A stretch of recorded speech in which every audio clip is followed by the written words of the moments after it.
नमस्कार दोस्तों, परिवार कहानी मंच चैनल में आपका स्वागत है। आज की कहानी का नाम है ससुराल बड़ा दिलचस्प होता है। बहू के आते ही सबको काम से लक्का मार जाता है। ससुराल सच में बड़ा दिलचस्प होता है। जब तक बहू नहीं आती, घर के हर सदस्य के हाथ पैर बिल्कुल ठीक होते हैं। सास रसोई में फुर्ती से घूमती है। ससुर जी बाजार से सब्जी भी ले आते हैं। देवर अपना कमरा भी साफ कर लेते हैं और पति तो खुद अपना तौलिया भी टांग देता है। लेकिन जैसे ही बहू की विदाई की गाड़ी दरवाजे पर रुकती है, लगता है जैसे पूरे घर को अचानक से काम का लकवा मार गया हो, बस जुबान छोड़कर। यह कहानी है नैना की। नैना पढ़ी लिखी, समझदार, सपनों से भरी लड़की थी। उसने सोचा था शादी के बाद उसका भी एक प्यारा सा घर होगा, जहाँ सब मिलकर रहेंगे, हंसेंगे, काम बटेंगे। लेकिन उसे नहीं पता था कि ससुराल का दिलचस्प रूप क्या होता है। शादी के पहले दिन ही सासू माँ ने मुस्कुराते हुए कहा, बहू, अब यह घर तुम्हारा है, संभाल लो। नैना ने इसे प्यार समझा। उसे लगा सच में अपनापन है। पर अगले ही दिन सुबह 5 बजे उसकी आंख खुली तो सास की आवाज़ आई, बहू, चाय बन गई क्या? नैना घबराकर उठी। वह रसोई में गई तो देखा सासू माँ सोफे पर बैठी हैं। ससुर जी अखबार पढ़ रहे हैं। देवर मोबाइल चला रहा है और पति रोहित अभी भी सो रहा है। नैना ने सोचा, कोई बात नहीं, नहीं हूँ, सब ठीक हो जाएगा। दिन बीतते गए।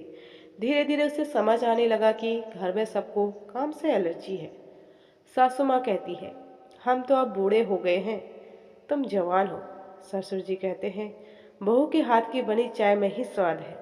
देवर बोलता है, भाभी, मेरी शर्ट प्रेस कर दोगी, कॉलेज लेट हो रहा हूँ। और रोहित तो बस इतना कहता है, माँ को बुरा मत लगने देना, प्लीज़। नैना सुबह 5 बजे उठती, रात के 11 बजे सोती। घर का झाड़ू पोछा, बर्तन, कपड़े, खाना, मेहमान, रिश्तेदार, सब उसकी जिम्मेदारी।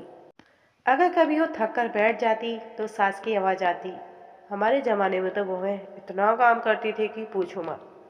आजकल की लड़कियां तो बस आराम चाहती है। नैना चुप रह जाती, क्योंकि इसे बचपन से सिखाया गया था। ससुराल में जवाब नहीं देते। एक दिन नैना को तेज बुखार था, शरीर कांप रहा था। वह भी फिर रसोई में खड़ी थी।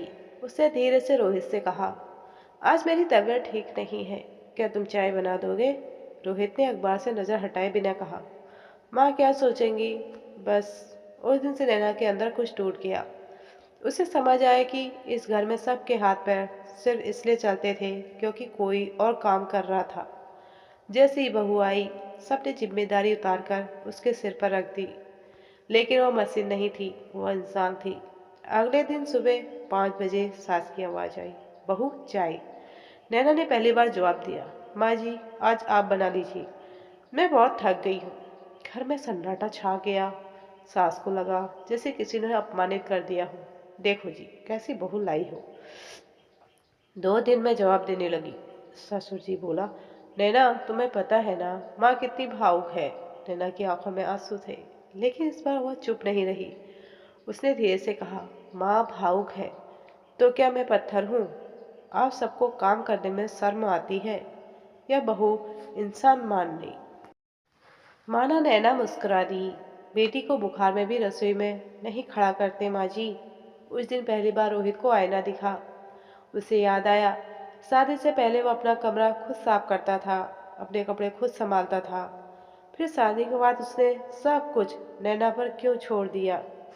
क्योंकि घर में यही देखा था। अगले दिन कुछ बदला। ससुर जी खुद बाजार से सब्जी लाए। देवर ने अपनी शर्ट खुद प्रेस की। रोहित ने पहली बार रसोई में जाकर चाय बनाई। चाय का स्वाद अच्छा नहीं था, लेकिन उस दिन में घर में सम्मान का स्वाद आया।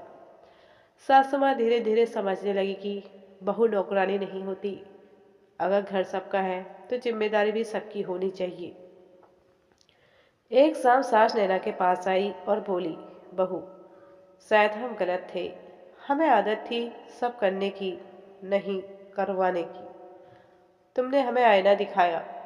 नैना ने उनके पैर छुए और कहा, माँ जी, मुझे घर चाहिए, बोझ नहीं। धीरे धीरे घर का माहौल बदल गया। अब काम बढ़ता था, हंसी लौट आई थी। नैना अब सिर्फ बहू नहीं थी, इस घर की सदस्य थी। ससुराल आज भी दिलचस्प है, लेकिन फर्क इतना है कि अब वहाँ किसी का काम को लकवा नहीं है। सबके हाथ पैर चलते हैं और जुबान भी। लेकिन अब जुबान ताने नहीं देती है, सम्मान देती है। बहू घर में आती है तो वो नई उम्मीद लेकर आती है। अगर आप उसे जिम्मेदारी देंगे तो वो निभाएगी, लेकिन अगर आप उसे बोझ देंगे तो एक दिन वो टूट जाएगी। घर वही चलता है जहाँ काम बांटे जाते हैं, और रिश्ते वही टिकते हैं जहाँ इंसान को इंसान समझा जाता है। ससुराल बड़ा दिलचस्प होता है, लेकिन उसे खूबसूरत बनाना हमारे हाथ में है।